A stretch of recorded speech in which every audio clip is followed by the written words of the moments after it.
We're back. Yes, we are back. And that was a great first series. That was a great series. Patience versus Maru. Obviously, Maru is a big favorite, and that's who we wanted to face.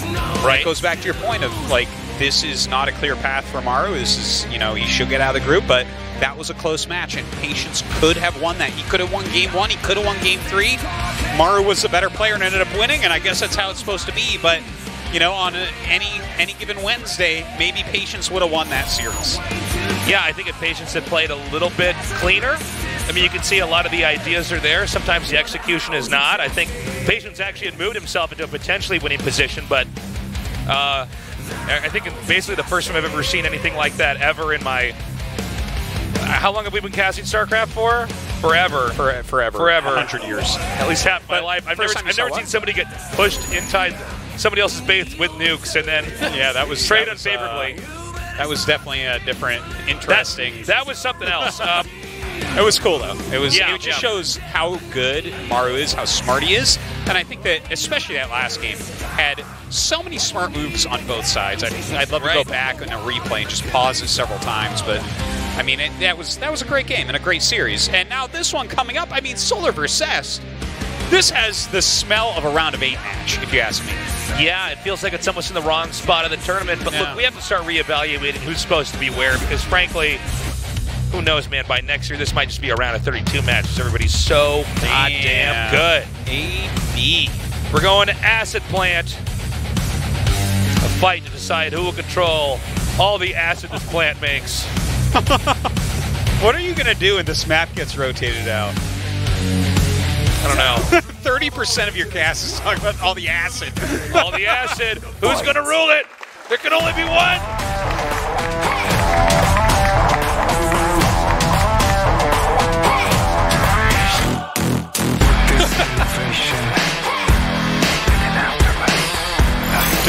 Did you see Zest's face? No, I didn't. Oh, never mind. What did he do? He looked like he was about to eat Gerber baby food. He had the cutest little tongue sticking out a little bit. Splice. Solar.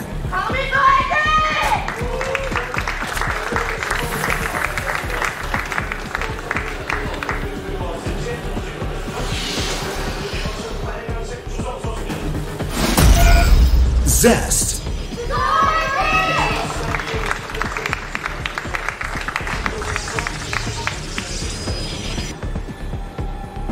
Okay, so I've had my ear to the ground, Artosis. Yeah. I saw on No Regrets Twitter. Yeah. Solar playing in the team house. I went, yeah. Hairs on the back of my neck stood up a little bit. I know, right? Solar's been training with the non-Koreans.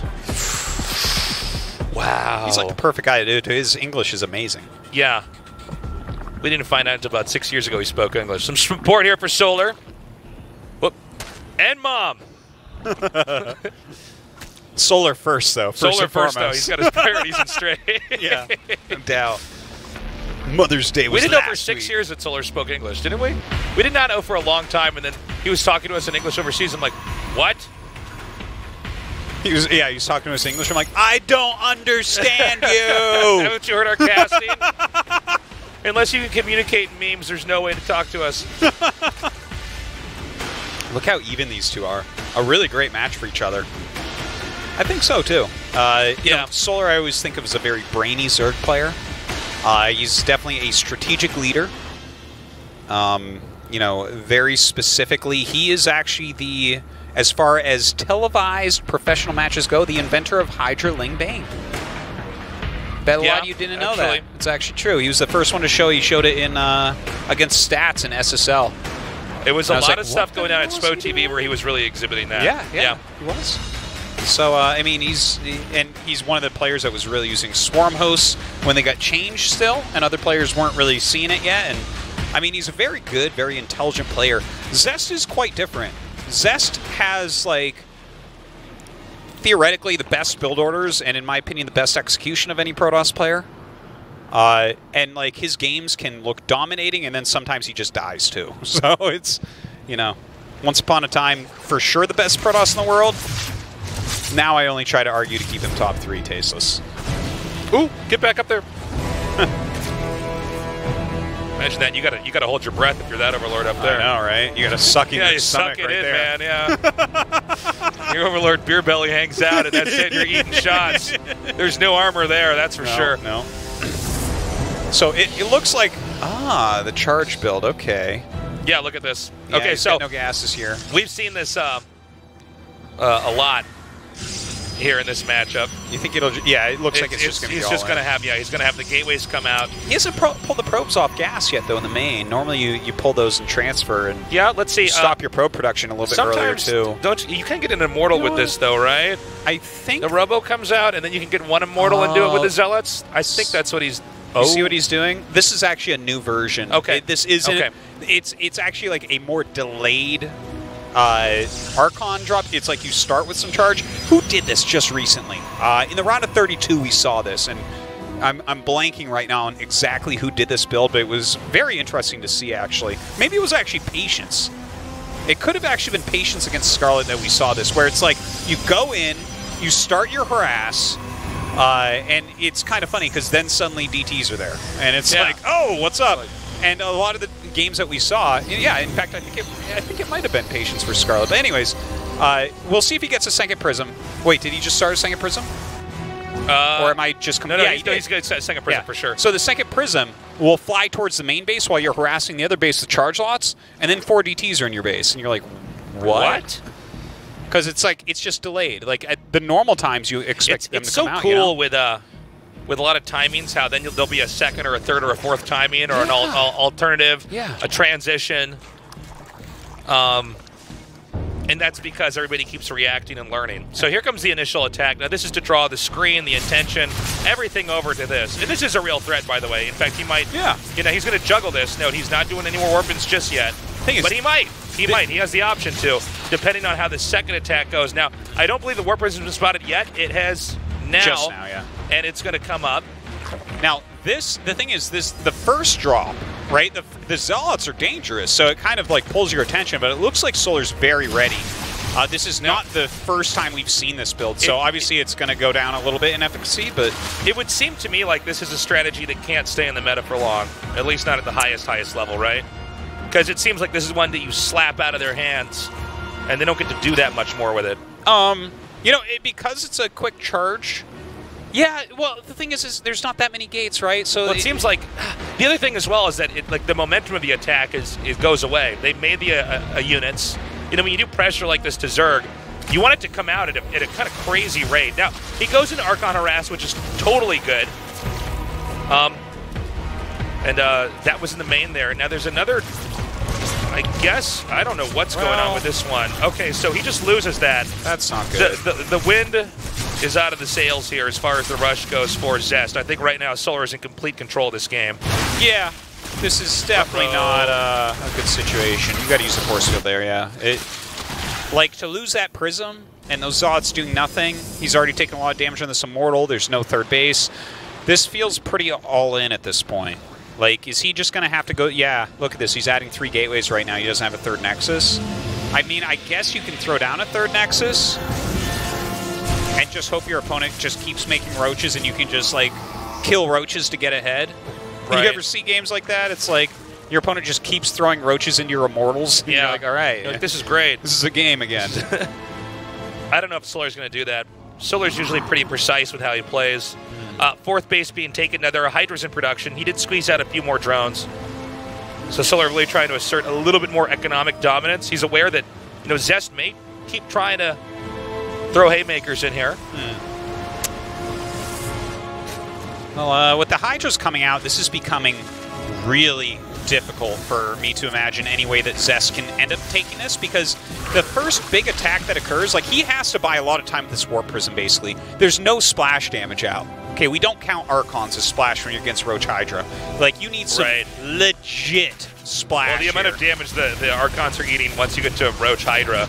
Yeah, it's actually the Archon that's eating the damage before the first shot is coming out with Hydras. Exactly. And, you look at this type of army that Solar's making, it's going to be ridiculously strong. When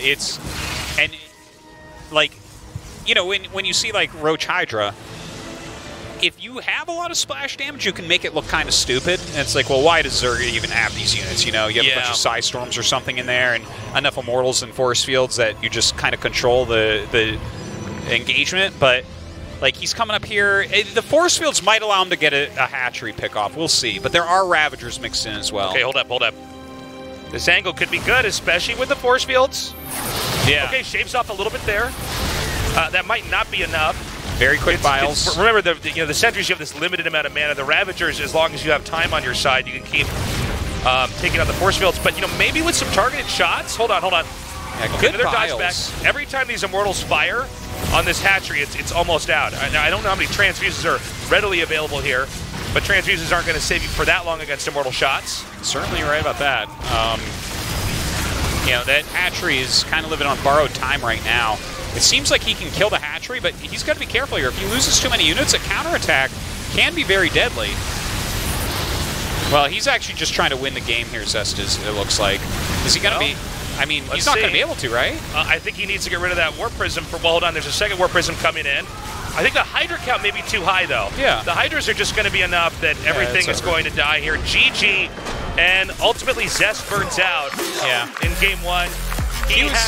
Sorry, go ahead. He was meaningfully not killing the hatchery there. He was using that as a giant force field. Yeah. He was like almost threatening it, trying to get Solar to overstep, and so he could pick off more pieces of the army. But I think that Zest very rightfully assessed that situation, as we did, and said, oh, I'm just going to die to a big attack. Like, I've got to get something done right now before these force fields run out. And he wasn't able to. It's an interesting new build. I'm a little bit more inclined to agree with you in saying that I don't know if that build will be around forever. Maybe something that you pull out of your back pocket, but I don't know. I get it. I get it in a maybe like a best of 5 or a best of 7. I don't know if that's the way you want to play. I got someone like Solar who's generally pretty up to date with stuff. Yeah. Solar's a guy who does his homework. Certainly. Look at him. He's got glasses on. He's clearly smart. Clearly. But look at Zest glasses. I mean, this really is a battle of the glasses, Artosis. Dude, he has no lenses in those. Come on.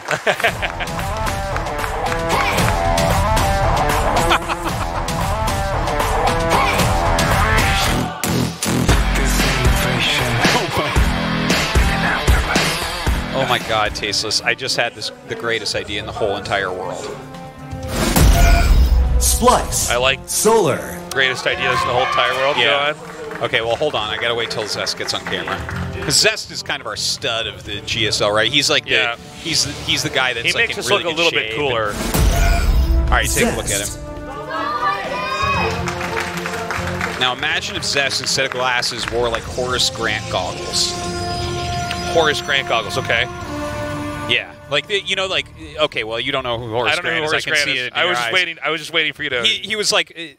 Back when we were younger, a famous basketball player. It's like the goggles that you wear that are like strapped to your head with a sports strap because you play a sport. I actually do know what you're talking about. Yes. Okay. Right? So if you need glasses, right, and you play something like basketball, you can't just wear glasses, obviously. They'll just break. So they're like goggles. And they just kind of look goofy. But imagine if Zest was wearing those goggles playing I'm waiting for the moment when we're all wearing fashion goggles. Fashion goggles. And not the ones that are like up on your head like an anime character either. No, No. You're just wearing them all the time. Like they protect my eyes. Yeah. It's a great idea. Alex 007. Big fan. Well, anyways. Here we are. There's a game that didn't quite stand the test of time. Was the Nintendo 64 007 game. That was a great game. System that didn't withstand the test of time. That initial 3D graphics are it's hard to watch with frame rates and stuff. Well, excellent game though. Well, even just the graphics though, it's like, oh my God, it looked so good when it came out, and now it's so bad.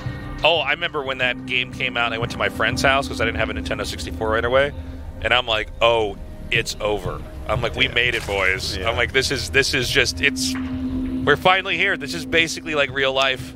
I think it was Christmas or something. Like my brother's grandpa got him the Nintendo 64. Yeah. And we were like, like it was unexpected, you know? Like we always got consoles late in my family. Okay, I know exactly what you're talking about. It's like I had a Genesis first and stuff. Like I'm that kid. Yeah.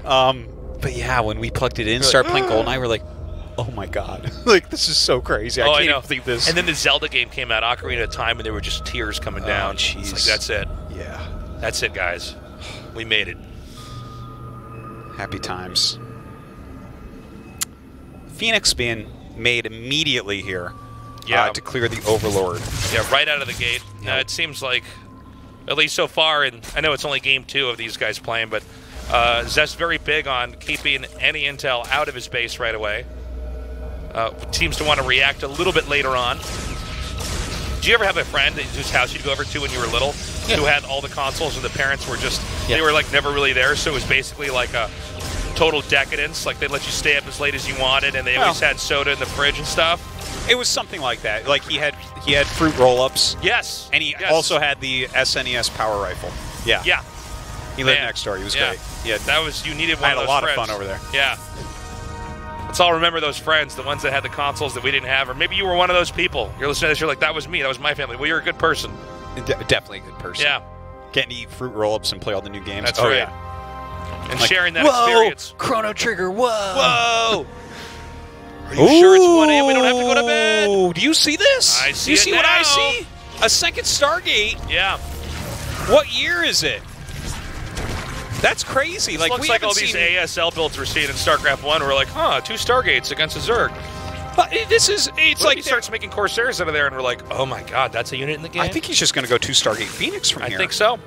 Which I mean is, yep, there it is. Especially if you ask Rotterdam, this is the best build in the game. He's been watching Roddy's stream. Yeah, this is really interesting to see though, because this has not been in fashion forever.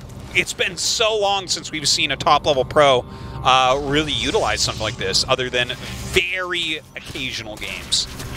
So, yeah, this is kind of neat.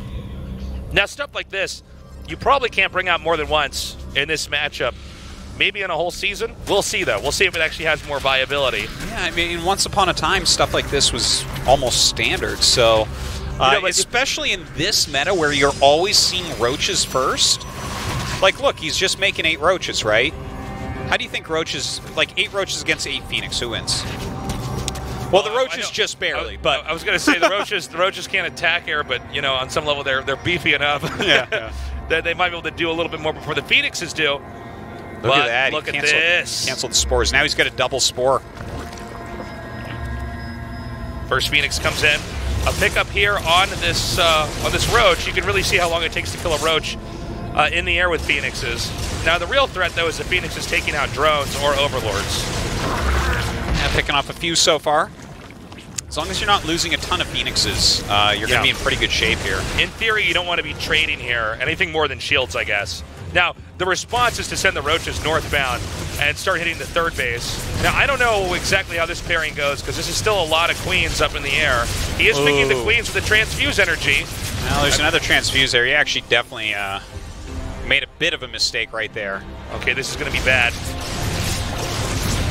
Now, the problem is that on some level, the Zerg's okay losing queens, because the roaches are coming up here and doing much more substantial damage, because the roaches can probably win position. The Phoenixes are taking out a few units. Now, there's this Oracle here. There's Phoenixes headed back up. He's going to lift one up, and with the Phoenixes coming up, he does clear this all. But, you know, this definitely bought Solar a little bit of time. Yeah. Double Robo coming up right now. So this is very cool to see, right? With Hydra on the way, the double Robo, do you go for splash damage with this, or do you just start making Mass Immortal? Because I could see him going into something like he could go Disruptor, he could go Colossus even. That's definitely reasonable, especially when you have this many Phoenixes. Your opponent can't counter with Corruptors very easily, right? Like, if you just go blind into that, people can make Mass Corruptor and just kill it. But look at this. He's getting just the right engages on these Hydras. Yeah. He can pick them up before the Hydras have got in a critical mass where they can just start firing back, and the damage seesaws back into the Zerg's favor. Yeah. That's pretty big. I mean, Solar actually can't really move out now. And, you know, again, these Phoenixes can keep moving around on the map. At this point in time, they're nimble enough. He can try to come in here and take out workers. It's very important Solar keeps the Hydras in a big enough group together that they can always fight the Phoenixes, but they have to be in the right position, because if they're out positioned, the Phoenixes just go and kill drones. This is really cool to see Zest bust out something like this. And the fact that he's sitting here making a bunch of Immortals, he's getting charged. Well, he made 2 Immortals, now he's stopped. Okay, there he goes. He goes back into it. He's getting charged in +1. Obviously, Charge Lot's going to help out quite a bit here. We don't see any big rush into more Roaches, and we don't see any Baneling Nests. So those are 2 things that could definitely help out against the Charge Lots. When you watch Zest do this, it almost makes you wonder why we don't see this more often. I mean, you can see why it was viable at a point in time. Zerg is constantly having to answer and respond to the threat of the Phoenixes. The Phoenixes can roam pretty freely. I mean, I would say there's not really a unit that's easier to control for in and out situations than a Phoenix. It's always going to get its shots off, you know. If you outposition them, you will get your pickups, you will get the damage off. Yeah, I mean, Phoenixes can be absolutely fantastic. You're missing a lot of DPS, you're missing a lot of ground presence with them. So there are issues for sure, but they allow you to play in some different ways too. Like if you have this many Phoenixes, you literally don't need to worry about Spire units until Greater Spire. Very true. You know, there's definitely some things to be said. You can keep your opponent on his side of the map. Your splash damage, though, of course, is always going to be a lot later, so you have to hit things like, for instance, you know, he cleared a bunch of Roaches, he cleared a bunch of Queens, and then he killed all those Hydras with that fly down, right? These are all important parts that are buying him time. But right now, Solar going into the Spire, going into the Hive, so definitely Broodlords are going to be something he's thinking about in the future here. But again, another big pickup on these drones. If Solar doesn't respect the threat of the Phoenixes, then he's not going to be able to mine easily from this 4th base. And when you really look at it, it's funny because, as you were saying, like, there is not as much burst output damage here for Zest back at home, but he doesn't have to rely on it, because if Solar were to commit to an attack, the Phoenixes are going to kill all the workers, and then as long as Zest can really hunker down and try to defend, he can be okay. And I mean, Solar doesn't want to play that kind of game. Now we see a push from Zest, and this is going to try to deny the direct highway that's been set up. Well, I think this is north. This is an awesome move from Zest to move out right now. It looks like he's actually turning around.